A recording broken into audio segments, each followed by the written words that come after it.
नमस्कार, मैं शालिनी शुक्ला, जनहित टाइम्स में आप सभी का स्वागत है। करते हैं चर्चा भाजपा पार्टी के बड़े फैसले को लेकर।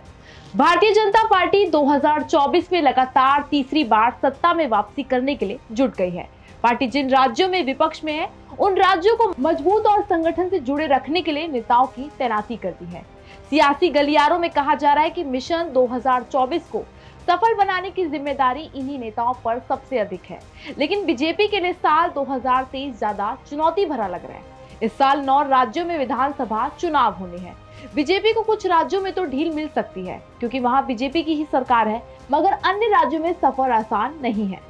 लेकिन इससे पहले बीजेपी ने बड़ा दांव खेलते हुए आज गुरुवार को दिल्ली, राजस्थान, बिहार और उड़ीसा में नए प्रदेश अध्यक्षों की नियुक्ति कर दी है, जिसमें बिहार अहम माना जा रहा है क्योंकि यहाँ बीजेपी ने सम्राट चौधरी को अध्यक्ष बनाकर संजीत जायसवाल की छुट्टी कर दी है। फिलहाल सम्राट चौधरी बिहार विधान परिषद में नेता प्रतिपक्ष हैं और कोरी समाज से आते हैं। इससे पहले वे पिछली एनडीए सरकार में मंत्री थे। वहीं बीजेपी को ज्वाइन करने के बाद पार्टी ने सम्राट चौधरी को एमएलए, एमएलसी, मंत्री, नेता प्रतिपक्ष और अब प्रदेश अध्यक्ष बनाया है। वैसे आपको बता दें कि बिहार विधान परिषद के सदस्य सम्राट चौधरी भारतीय जनता पार्टी के नए प्रदेश अध्यक्ष बनाए गए। वहीं राज्य में सत्ता से हटने के बाद अगस्त 2022 में बीजेपी की दिल्ली में कोर कमेटी की बैठक हुई थी। इसमें गृह मंत्री अमित शाह, बीजेपी के राष्ट्रीय अध्यक्ष जेपी नड्डा समेत बिहार के सभी वरिष्ठ नेता मौजूद थे। बता दें कि इस बैठक में आगामी आम चुनाव में बिहार की 40 में से 35 लोकसभा सीटों पर जीत का लक्ष्य तय किया गया था। वहीं इसके लिए संगठन को मजबूत करने और संगठनात्मक स्तर पर बड़े बदलाव करने पर सहमति बनी थी। इसी में तय किया गया था कि प्रदेश अध्यक्ष भी नया बनेगा। वहीं तब बीजेपी की ओर से इसका ऐलान नहीं किया गया था, मगर अब सम्राट चौधरी पर ही मुहर लगा दी गई है। वहीं बता दें कि पहली बार राबड़ी सरकार में मंत्री बने थे सम्राट। ये कई लोगों के मन में भी सवाल होगा जानने के लिए, तो वहीं आपको बता दें कि 16 नवंबर 1968 को जन्मे सम्राट चौधरी उर्फ राकेश कुमार फिलहाल बीजेपी की ओर से बिहार विधान परिषद के सदस्य हैं। इनके पिता शकुनी चौधरी सांसद और मंत्री रह चुके हैं। पारिवारिक विरासत को आगे बढ़ाते हुए सम्राट चौधरी ने 1990 में राजनीति में एंट्री की थी। वहीं 1995 में एक राजनीति केस में 89 दिनों के लिए जेल भी काटी थी। साथ ही बता दें कि पहली बार 1999 में राबड़ी मंत्रिमंडल में कृषि विभाग के बिहार में मंत्री बने थे, लेकिन बाद के दिनों में बीजेपी में शामिल हो गए थे। वहीं नीतीश कुमार मंत्रिमंडल में भी थे। पंचायती राज विभाग की जिम्मेदारी मिली थी।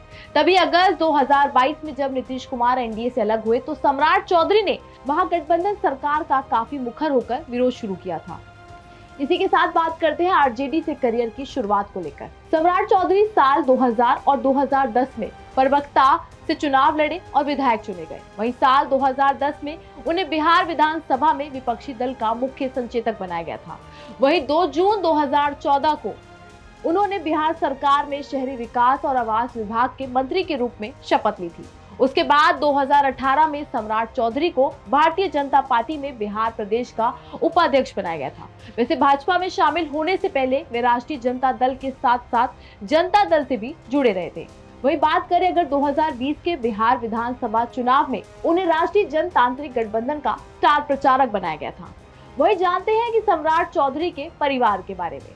सम्राट चौधरी कोहरी जाति से ताल्लुक रखते हैं और लंबे समय तक वे बीजेपी का ओबीसी चेहरा रहे। उनकी माता का नाम पार्वती देवी और पिता का नाम शकुनी चौधरी है। पृथ्वी गांव मुंगेर जिले के तारापुर प्रखंड के लखनपुर में है। वैसे सम्राट के पिता शकुनी चौधरी 7 बार विधायक और सांसद रहे हैं। वहीं माता पार्वती तारापुर से विधायक रही। वहीं स्कूली पढ़ाई बिहार में करने के बाद सम्राट चौधरी ने मुंगेर में कामकाज विश्वविद्यालय में उच्च शिक्षा प्राप्त की थी। इसी के साथ बात करते हैं किस वजह से मिली है सम्राट चौधरी को इतनी बड़ी जिम्मेदारी। तो आपको बता दें कि सम्राट चौधरी को बीजेपी ने जिम्मेदारी 2024 में होने वाले लोकसभा चुनाव को लेकर दी है। वो कुशवाहा समाज का हिस्सा है। इसके अलावा वो काफी समय से नीतीश कुमार के खिलाफ लगातार हमला बोल रहे थे। इससे पहले उन्हें विधान परिषद में नेता प्रतिपक्ष की जिम्मेदारी दी गई थी। कयास लगाए जा रहे थे कि बीजेपी ने सीएम नीतीश के खिलाफ उन्हें उतारा है। वे कुशवाहा समाज का वोट बीजेपी की तरफ ला सकते हैं।